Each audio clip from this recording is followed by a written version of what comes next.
So what is homeopathy? Homeopathy, the word comes from the Greek homeo meaning similar and pathos meaning suffering. So similar suffering. And it was discovered over 200 years ago by Dr. Samuel Hahnemann. Samuel Hahnemann was a doctor, but he was very disillusioned with what was going on at the time. So he actually left practicing to become a medical translator. And when he was translating some medical texts, he came across some writing about a cure for malaria, which is the Peruvian bark, or the homeopathic remedy is called China. And he realized when he was reading, it said that it cured malaria because it had astringent properties. And he thought, well, that's strange because other drugs that have astringent properties don't cure malaria. So what makes Peruvian or cinchona bark so unique? And he actually took it, and being a curious kind of fellow, and he realized that if a healthy individual takes Peruvian or cinchona bark, it produces symptoms of malaria like an intermittent fever and aches and pains, etc. Yet if an individual who was sick with those same symptoms took cinchona bark, Peruvian bark, China, it cured them. So he came across this principle, which has been discovered thousands of years before, but he kind of developed this principle of like cures like, on which homeopathy is founded. But he actually also found a way, which we call in homeopathy potentize, to potentize these remedies. So the toxic side effects of the substances were removed, and yet they still worked. And I'm going to talk to you about how he potentized, how homeopathy remedies are actually made. But he realized that actually, yes, you could get these crude substances, material substances, potentize them. They no longer had any toxic side effects, yet they still worked if you had those symptoms. And they actually worked perhaps even more effectively. So it's a very different principle from how allopathic medicines are made. And I also just want to leave you with a quote here from Rockefeller, who said homeopathy is an aggressive and progressive step in medicine. So Rockefeller, one of the fathers of the pharmaceutical industry, he had his own homeopath. And there's a lot of history there if you're interested in learning more about how homeopathy was effectively stopped or tried to be stopped after the Flexner report, which was commissioned by Rockefeller, and effectively to be a practicing doctor, you weren't allowed to practice homeopathy or other natural medicines such as naturopathy or acupuncture, etc. You know, Dr. Samuel Hahnemann actually has a statue of him in Washington, D.C. So that's how big homeopathy was those hundreds of years ago. But unfortunately, after the Flexner report, things were kind of squashed a bit. But interesting backstory if you want to go and learn more about that. So let's expand a little bit more on this like cures like principle. So anything capable of producing symptoms of disease in a healthy person can cure those symptoms in a sick person. Like I just said with the Peruvian bark, if you have malaria and you take the Peruvian bark, it cures you. But if you're healthy and you don't have malaria symptoms, it can give you those symptoms of malaria. So anything that can make you ill can make you well. Let's use an example of chopping an onion. If you chop an onion, it can often make your eyes really water. And the homeopathic remedy made out of an onion called Allium cepa is a core remedy for watery burning discharges. Just think what the onion does to you if you're chopping it up.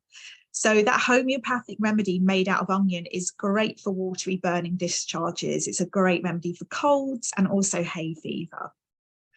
And just another example of like cures like, think about what happens if a bee stings you. The area stings, it produces a red and shiny painful lump.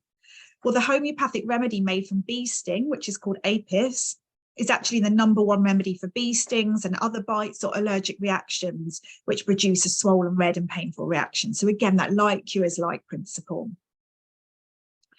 So how are remedies made? So I alluded to the fact that Hahnemann found a way to make these material substances so they had no toxic side effects. So it's what we call potentization, and this is a dilution method. So what happened is he found this way to dilute and succuss. Succuss means shaking, to make a homeopathic remedy. And by succussing or shaking the dilution, the energy of the substance is released. This sounds a bit wacky and far-fetched, but if you actually look into the memory of water and a lot of studies and science into how water carries memory, you'll realize actually this is a real sort of cutting edge piece of science. And it's one of the areas I do talk about in more detail on my Homeopathy HEALS course, but that's just if you're interested in that. And I will signpost you actually to Veda Austin's work, who's doing a lot of work into the science of water and how water has a memory. And many of you may have also heard of Dr. Masaru Emoto, and he also does experiments showing how water can carry energy and imprints of words even. So let's go back to homeopathy. How are remedies made? So let's take an example of the onion, the Allium cepa. What would happen to make the homeopathic remedy? You would take one tiny part of the onion and you dilute it to 99 parts of liquid. So that could be alcohol or water, alcohol to preserve. And then you'd shake it, succuss it to release the energy. And that would be a 1C because it has been diluted 1 parts to 99 parts. So that's the centesimal scale. Sometimes you find remedies in the X scale, which will just be where it's diluted 1 part of the original substance to 9 parts of liquid. So it's the X, the decimal scale. So don't worry so much about that. I just want to put it in there because sometimes I get asked what's the difference between an X and C. It's just how much they're diluted. Most homeopathic remedies generally come in the C scale. So we've got our 1C. What happens then is you take 1 drop of that already diluted liquid into another 99 parts and shake again. And that gives you a 2C. And you keep going through that process. So by 12C, when it's gone through that process 12 times, there is no molecule of the original substance left. And that's where quite often scientists will say, well, homeopathy doesn't work because there's no molecule of the original substance. If I look at the liquid under a microscope, there's nothing in there materially. But remember, homeopathy is energy. It works on physics, not chemistry. So it's just an evolving part of science that we haven't, well, we're finding the answers out there. But if you look at Wikipedia, if you Google, it will say homeopathy can't work because there's no chemical substance left. But just because we don't know how something works, it doesn't mean it doesn't work. That's how science works. We observe and then we investigate how it works. So a lot of standard homeopathy remedies generally come in a 30C. If you have a regular homeopathy kit, quite often they come in 30C or 200C. And that's where it would have gone through that process 30 times or 200 times. The other thing just that I want to just illustrate is some of you might be thinking, well, but the remedies are pills and you've just spoken to me about liquid. Well, what actually happens, all remedies are initially made in liquid. So here I've got Arnica 30C. This is in a liquid that I've bought from the pharmacy, the homeopathic pharmacy. They've made it up for me into an Arnica 30C. So that's gone through that process 30 times. It's in a liquid. What then happens is we get these little sugar pills, just balls of sugar, and we'll drop, when we want to make up our pills, we will just drop a few drops of that Arnica medicating potency onto our balls, and then we'll put the balls in a bottle and we've got them. So when you buy a kit, if you buy a kit that has little sugar pills, that's just already been made. They've gone through this potentization process. So if you're thinking, oh, well, what's the difference between homeopathy remedies? Sometimes I buy them in liquid and sometimes they're in pills. Again, don't worry too much. They all work on the same basis. Liquid, you're just getting them in liquid. Pills are, the sugar pills are slightly easier to carry around, etc. They don't leak everywhere. So they're still all made initially in the same way and they'll work just as effectively. So with potency, people can get really worked up about potency. Like, what potency do I use? So remember, if it's a 30C, it's gone through that process 30 times. If it's a 200C, it's gone through that dilution and succussion process 200 times. 30C is a brilliant universal potency. 200C is more intense. It's useful in extremely intense and high energy situations, such as emergency and childbirth as well. So a lot of homeopathy ready-made childbirth kits, I will talk you through some of the kits later, they'll come in a 200C. Lower potencies, such as 6 or 12C, may need repeating more frequently. They're less energetic. But what I want you to take away from this is, if you have the right remedy, and we're going to talk about how to select a remedy, if you have the right remedy, regardless of what potency it is, it's going to trigger a self-healing response. It's going to trigger healing. If it's the wrong remedy, it doesn't matter what potency you have, it will not trigger a healing response. Now, if you're in doubt, use a 30C. 30C is a brilliant universal potency, and it can work on a physical, mental level and emotional level. So it works on all levels. And most kits will come in a 30C. As I say, sometimes the really specific childbirth kits, Helios do a yellow childbirth kit, that's in a 200. And if you think during actual childbirth, there's really high energy. But even if you had 30C during childbirth, it would still work. So the remedy is more important than the potency, and please don't worry about potency. If you've got 30C, great, just get the right remedy. It's one of these areas, even when I was studying in my 4th year, it was the question that 4th year homeopathy students would ask the most, what potency? But it really doesn't matter too much. So just a little bit more on potency. In homeopathy, the more dilute the material, the more potent. So it's the opposite from conventional medicine. If you think, we say with conventional medicine, it's stronger the more material substance there is. But in homeopathy, we say what makes it stronger, what makes it more energetic is when it's gone through that dilution and succussion process and it gets shaken and the energy of that substance gets released. That makes it more potent. So we say actually the lower potencies like 6C or 12C, they have more material substance, but they're less energetic. So they work more on a physical plane, and they're low potencies from a homeopathic perspective. Medium are like 30 or 200C, and then high are 1M plus. So 1M means it's gone through that process 1,000 times. The higher they are, the more they start to impact you mentally and emotionally, or not impact you, they'll deal with those mental and emotional impacts too. So the next thing, we've learned a bit about how homeopathy was discovered, the principle of like cures like, and we're also learned a bit about potency. I also want to bring in the concept of a single remedy, that we want to use one remedy at a time.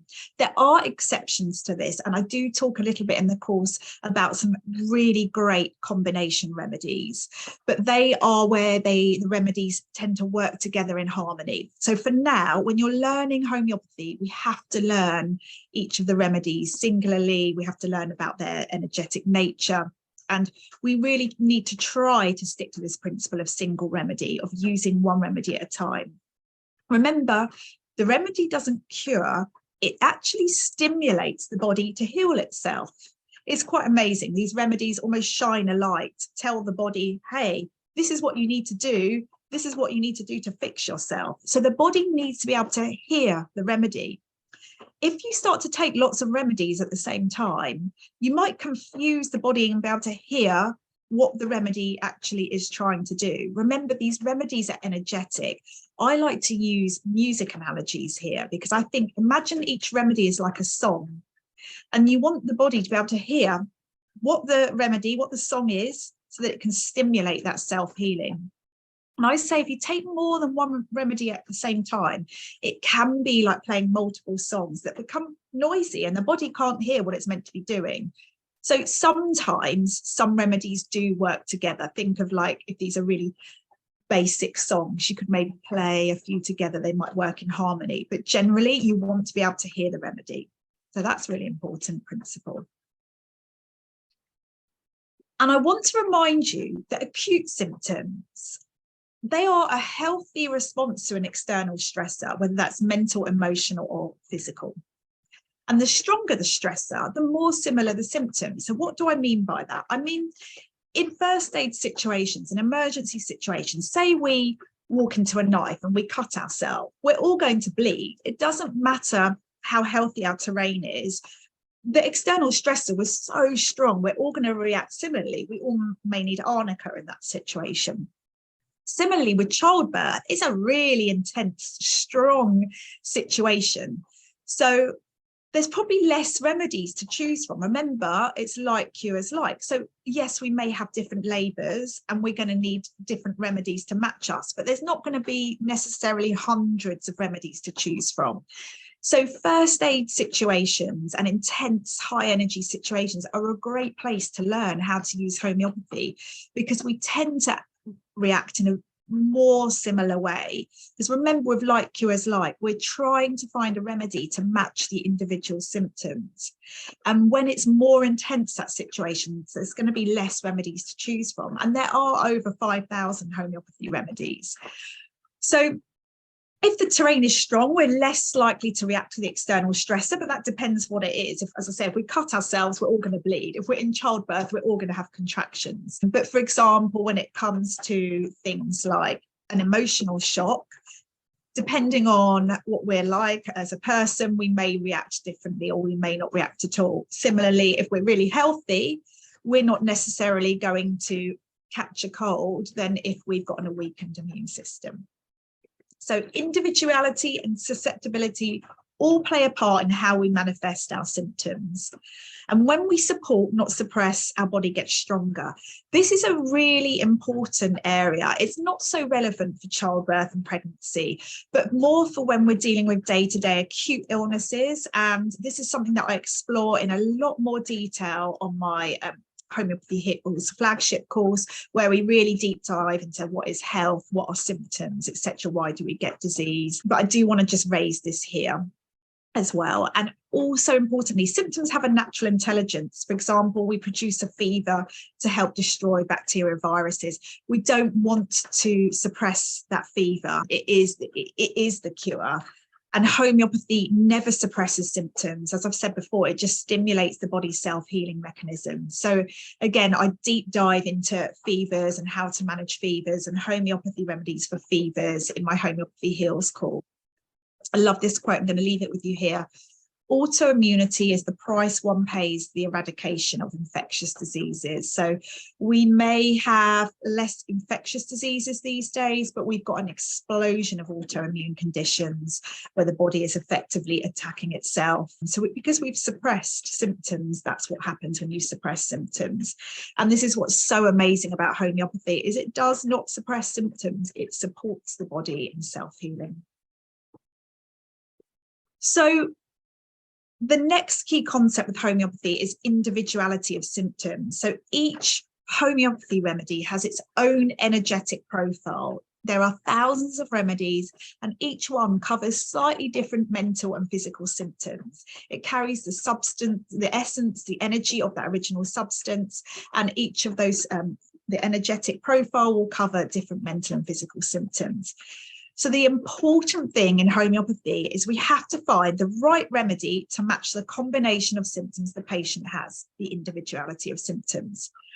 It's slightly easier when there's a first aid or emergency or high energy situation to find that match. As I said before, we tend to react in a more similar way. But homeopathy is always treating the whole person, and we're always treating the individual with the symptoms, not the label. In homeopathy, we don't care about the label. So yes, it can shortcut. So someone might have flu or flu-like symptoms or colic, tummy ache, but how one person expresses their symptoms and is going to be completely different to someone else, and they need different remedies to match their symptoms. And this is why sometimes people will say, well, my friend told me that X remedy worked for their stomach aches, and I used X remedy for my stomach aches, but it didn't work, and homeopathy doesn't work. That's because it wasn't individualized. It has to be individualized. You have to choose the remedy that matches your symptoms. And just here again, homeopathy supports and does not suppress. It only ever stimulates self-healing. So important to remember that. So you might be thinking, how on earth do I find a remedy? So We can find a remedy using the Homeopathy HEALS method. I want to teach you this core principle. So we need to find 3 to 5, ideally 3 to 5 unique symptoms that the patient or the individual is experiencing. So we don't just want to know, oh, they've got a stomach ache. We want to know exactly how that stomach ache feels for that individual. What's their experience? What is the individual with the stomach ache like, rather than just treating the stomach ache? And we can use this Homeopathy HEALS technique to extract symptoms. So as long as your remedy matches them, the 3 to 5 symptoms that you've extracted, you can just choose that remedy. It doesn't matter. These remedies have big pictures. If the remedy has other things it might help, yes, it's always going to be like that. But we want to find a remedy that matches our 3 to 5 symptoms. But the acronym HEALS stands for H is for helps or hinders. So what helps the patient or the individual feel better, and what hinders their healing? So for example, with tummy ache or colic, is it helped by lying down, or is it hindered? Is it worse for moving about, or is it hindered by lying down? We want to see what helps or hinders. We can just observe what's going on there. We don't have to like test them out. There are some, as you get more into homeopathy, there are some really unusual seeming things in the homeopathy textbooks, like helped by bleeding. And people are like, how on earth can someone be helped by bleeding? Well, for example, someone might feel really ill, and then as soon as they have a nosebleed, all their symptoms go, and that's their end of the cycle of their illness. So in that case, it's helped by bleeding. Obviously, you wouldn't go and cut them and see if them bleeding in that case made them feel better, but you're just observing. So, and some of those are more obvious than others. Like some people will find that shock hinders them. There's not a lot of times that shock is going to really help someone. So some of these are more obvious, some not, but that's H. So E is for event. What event caused the complaint? So did it come on after being out in a cold, dry wind, or after a fall, or after a grief? The event is actually quite critical in finding a homeopathy remedy. For example, if someone has a fall and they get a bump on the head, that's the event that caused it. Arnica has is the keynote for anything that has a trauma or a shock or a fall. Similarly, Ignatia is a core remedy for where the event was grief or disappointment. Then A is for accompanying symptoms. So what else is occurring alongside the main complaint? So the main complaint might be, wow, I'm in pain, I've got labour pains. But what else is going on? Is the individual irritable? Are they angry? Are they thirsty? Are they thirstless? Have they got a fever? You want to know exactly what else is going on. And then L is for location. You want to know exactly where in the body the issue is. Is it the back? Are you feeling labour pains in the back? Is it more side to side? You want to know exactly where it is. And then S is for sensation. So what does it feel like? Is it needle-like pain, throbbing pain, pain worse for first movement, burning pain? So you want to be able to extract as much information as you can, because we're always treating the individual. Remember, it's individuality of symptoms. So the more unique symptoms we can pull out, the better match we can find. So that's important to know. And then in terms of dosing, you've got to listen to the body. So in intense acute situations, you may need to repeat the remedy frequently, and you could give every 10 to 30 minutes until there is a definite improvement, which is maintained. But please listen to your body. We've been trained to not listen to our body, to go to the doctor, to outsource everything and not listen to our intuition. We know deep down what we need. So listen, if you take one remedy, one dose, and it helps and the symptoms go, do not keep repeating the remedy. You only need to then repeat again if the ailments and the symptoms return, and you can keep giving the remedy again.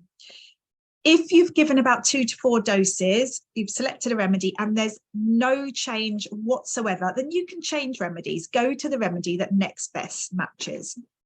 And if symptoms change, it's okay to change remedies. That can happen. You may find that what you need early on is a completely different remedy from what you need later, and that's fine. You can change the remedies as the symptoms change. Just watch what's going on and observe and listen to the body.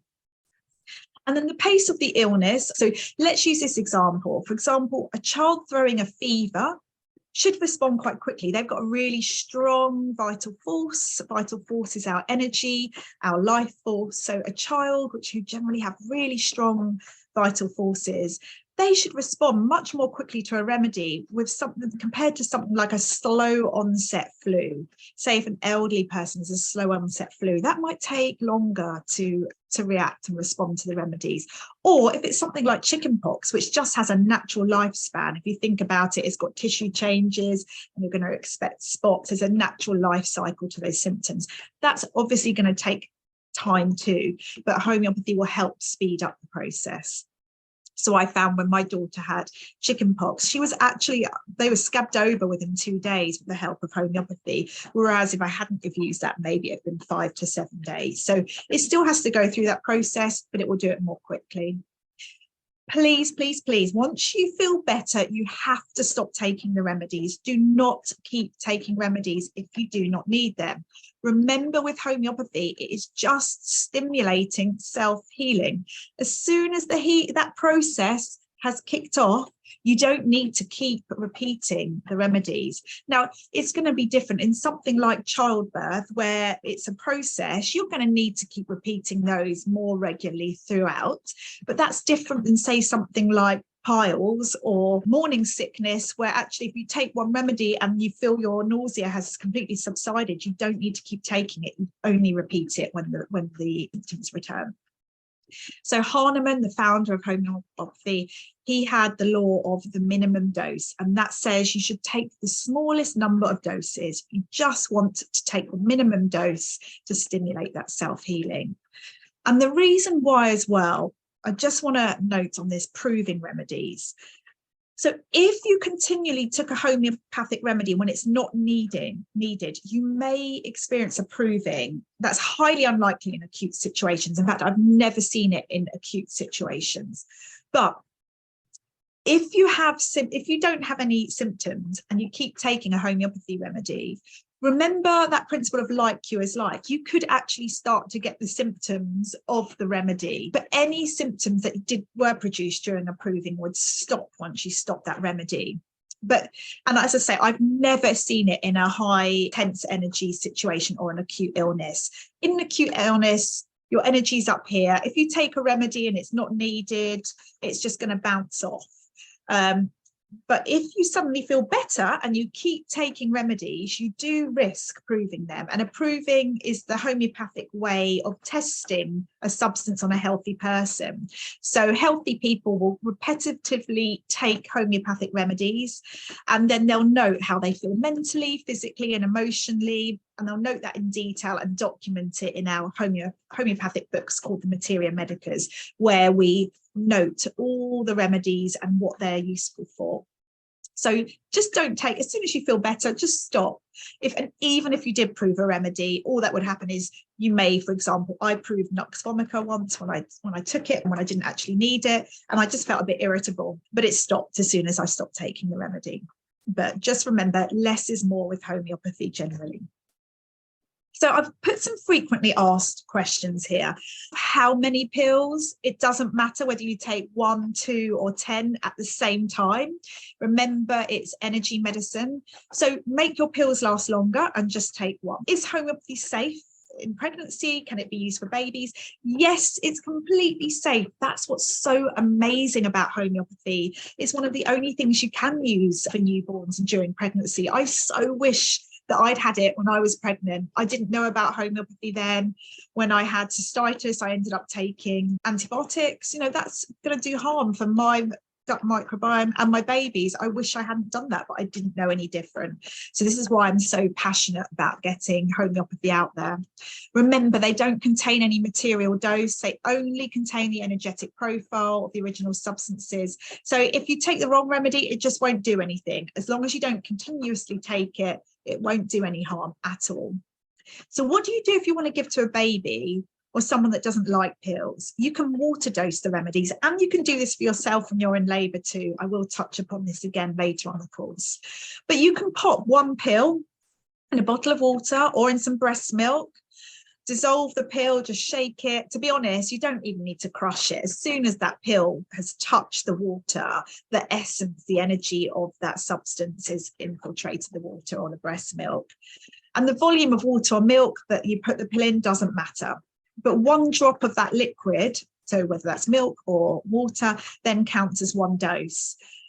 So, for example, if you're in labour and you feel like you're going to need a particular remedy quite often, which is likely, you could put one pill in a bottle of water. You could label the bottle so you know what remedy's in it, and then you just take a sip when you need it. And that one sip equals one dose. It's a great way to make your remedies last longer. Does it matter if you chew the remedy? No, it still works fine. Can you eat or drink after taking the remedies? Ideally, give 15 minutes away from food or drink, especially after cleaning teeth and coffee, but don't worry too much. How should you store your remedies? Get asked this a lot. Try and keep them away from mobile phones and Wi-Fi. Remember, it's energy. And also strong smells such as essential oils, the strong ones like camphor and menthol and eucalyptus could potentially antidote. So just bear that in mind. It just means you'll need to take it more often. Can you touch them? Ideally, they're delicate, but you can, but just touch as little as possible. And if you're taking the remedy for you or your baby or child, you can touch it for them and for you, but ideally don't for other people. Try and pop it straight in the mouth. So finally, what does healing look like? There is a law of cure. This is called Herring's law of cure. He was actually a doctor that was asked to go write a hit piece about Hahnemann and say how silly it was to befriend Hahnemann, observe, and then write an article. And what he realized was homeopathy was amazing. It actually saved his finger from gangrene, and his finger was going to be amputated, but he took a homeopathic remedy, arsenicum. He saw how it healed his finger, it saved it, and he became one of the most well-known homeopaths. And he saw that there was a law of cure, how healing happened. So basically, symptoms would often go from top to bottom, or from inside out. Sometimes we need to eliminate or discharge, such as vomiting or diarrhea or words or rashes. He saw that things would often go from the most important to the least important organs. So if someone had something like depression or anxiety or panic attacks, that might clear first because it's on a mental, emotional level, and their physical symptoms might heal last. And he also saw that old symptoms may sometimes return if they've been suppressed or incompletely cured. But generally with healing, you feel better, obviously, or you may fall asleep. The body gets to rest while you heal, and elimination may occur. So there might be discharges such as mucus, diarrhea, vomit, rashes, or profuse urination, or even words or dreams, and after you feel better. So that's a real high-level snapshot into what healing looks like. I'm really excited. My new best-selling book is available from Amazon and all good bookstores. It contains the top 77 remedies to have at home, all beautifully illustrated. It has an index of symptoms, it has the top mixes to have, and it also has instructions on how to dose and how to choose a remedy.